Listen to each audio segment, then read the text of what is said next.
Hey guys, it's Kaylee, welcome back to my channel.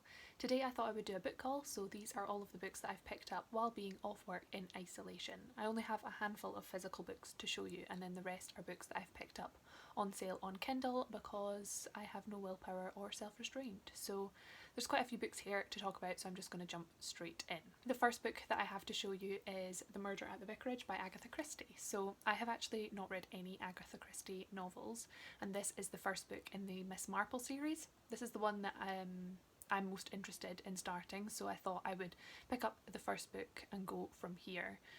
I don't really read a lot of cozy mystery series, but I thought that this would be a good place to start, and to be honest I don't really know much about this one other than it is told from the perspective of the vicar in the town. I think a colonel is found shot dead and the priest makes some sort of comment that anyone who murdered this colonel would be doing the world a favour, so he is definitely a suspect.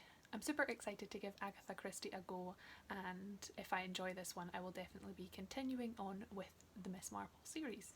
The next book that I have to show you is The Duchess by Anne Patchett. So this one was on the Women's Prize longlist this year, and that is really why I picked this one up. I have read an Anne Patchett before. I've read her most recent novel Commonwealth and really enjoyed it. This one is set in the second half of the 20th century, and we follow a brother and sister duo over the course of their life, and I think they continue to go back and revisit an old house where they grew up called the Duchess. That's really all I know about this one. I think this one is a lot more character driven and thematic from what I've heard, rather than being very plot driven, so that sounds like my sort of thing, and I'm excited to give this one a go. The next physical book that I have to show you is The Winter of the Witch by Catherine Arden. This is the third and final book in her Winter Night trilogy, and so because of that I can't really go into plot details here, but this is a fantasy young adult trilogy set in Russia. So it is very atmospheric and wintry, and we have a lot of Russian mythology woven into the story as well. I absolutely loved the second book in this trilogy, The Girl in the Tower. I gave it 5 stars and I read that last month, so I'm hoping to get to this one very soon. And then the last physical book that I have to talk about is On Chapel Sands, My Mother and Other Missing Persons by Laura Cummings. This one also goes by a different title in the US. I think it's called 5 Days Gone. But this is a non-fiction book, and it is kind of Laura Cummings' memoir, but she also ties in a little bit of true crime as well. So she is the daughter of a woman who, when she was younger, she was kidnapped on a beach and she was gone for 5 days until she was found in a nearby village. And so Laura Cummings decides to look back on this event that happened in her mother's life, and also look into the small seaside hamlet that her mother lived in, and really just do some digging. It sounds really, really interesting and definitely something that I would enjoy, and I've heard a lot of positive things about this one, so I'm excited to give this one a try. The next book that I picked up on sale on Kindle, and that is The Other Half of Augusta Hope by Joanna Glenn. So this one I think is a contemporary fiction novel, and it follows a girl named Augusta Hope who, as she grows up, she is definitely an outcast and she doesn't really fit in with her peers. She has a twin sister who is really the only person that really understands her.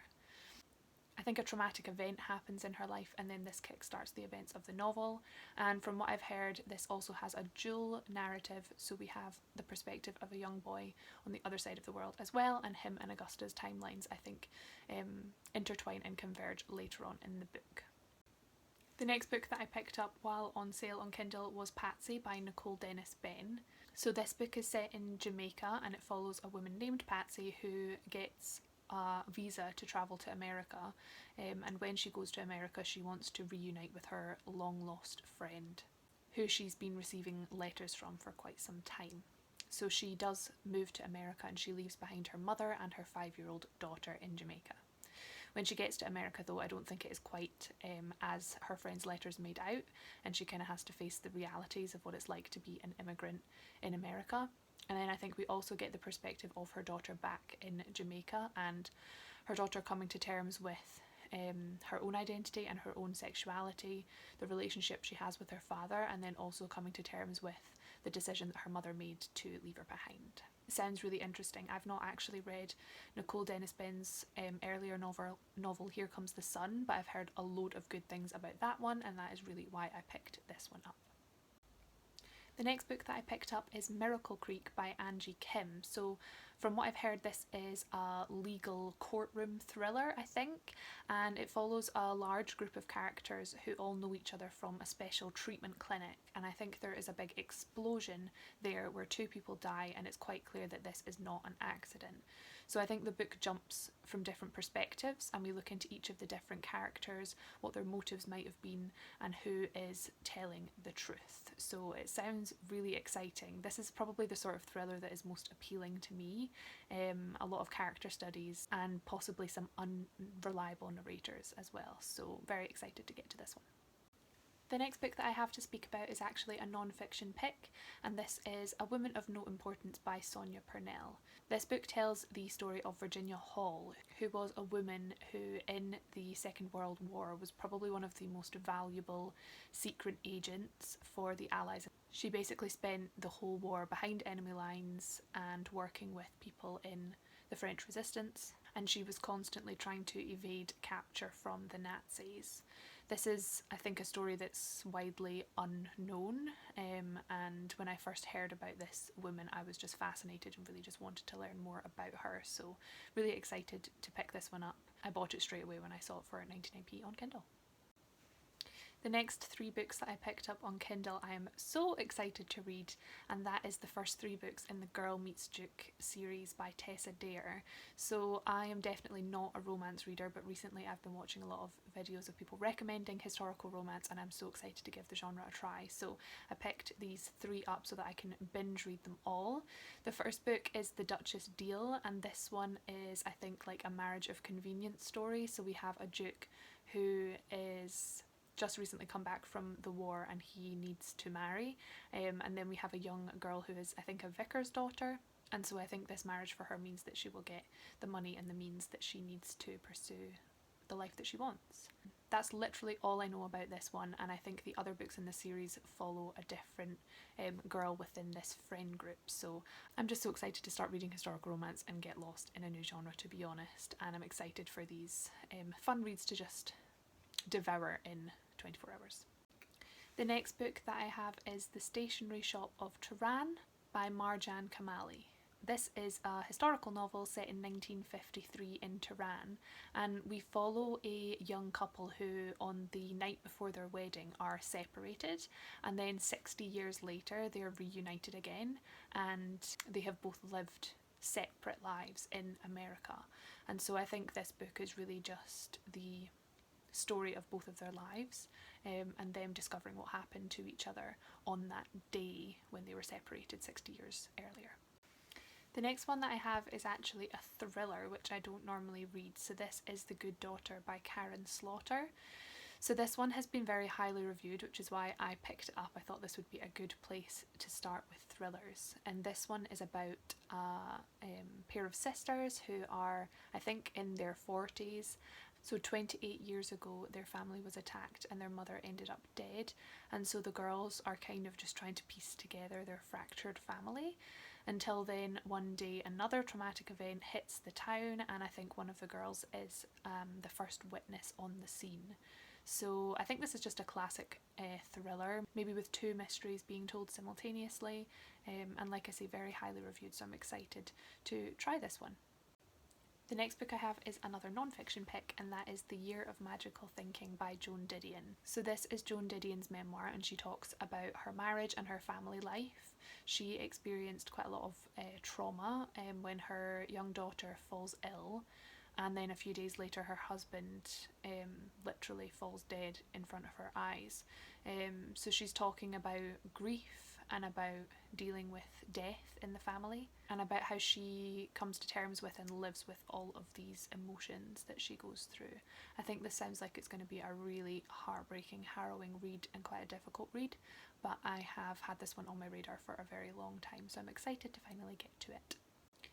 The next book I have is another non-fiction, and that is The Fens by Frances Pryor. So this one is basically a history of the Fens, which is an area of English eastern coastline. It's very low-lying and flat and quite marshy. Frances Pryor is actually an archaeologist, and I think he's studied this area for quite some time. So he talks about the history of the landscape and the archaeology behind it, but I think he also intertwines some personal experience. So there's a little bit of memoir woven into the story as well, which definitely sounds like my sort of writing. So I'm excited to pick this one up. I actually recently went on a long weekend and stayed in a beach house in this exact area. So I think some of the towns that it talks about, some of the settlements that have been built up over time in the Fens are places that I've been to. So I'm very excited to learn more about the location. The last book I have to speak about is called Remembered by Yvonne Battle Felton. So this one was longlisted for the Women's Prize a few years ago, I think, and that is why it's on my radar. So when I saw it on Kindle, I thought I would pick it up. This one is a historical fiction novel, and it is set in Philadelphia, and we follow a woman who is sitting in hospital on the deathbed of her son, who has just recently driven a streetcar into a shop window, and following this event he was then severely beaten up by a mob of white people who think that he did this deliberately. So her son is waiting to be questioned by the police. And so his mother, Spring, is sitting on his deathbed, and she is talking to the ghost of her dead sister. So I think there's kind of an element of magical realism in the book as well. And I think as she's talking to her son, the story actually goes back in time to when Spring and her sister were growing up. And then when Edward was first born and his history. So it sounds really, really interesting and very unique, and I'm very excited to give this one a try. So those were all of the books that I have picked up so far, mainly on my Kindle, and I'll be honest, I have definitely not stopped. I don't know what it is, but when something is only 99p, I just can't help but click buy now, and it doesn't even feel like you're spending any money. So I'm definitely going to be doing a lot of e-reading coming up, and I'm excited to share my thoughts on all of these with you. If you've picked up any books while you have been staying at home in isolation, please let me know what they are, and if you've read any of these books and you recommend them, then please let me know so I can get to them sooner rather than later. Thank you so much for watching, and I will see you in my next video. Bye!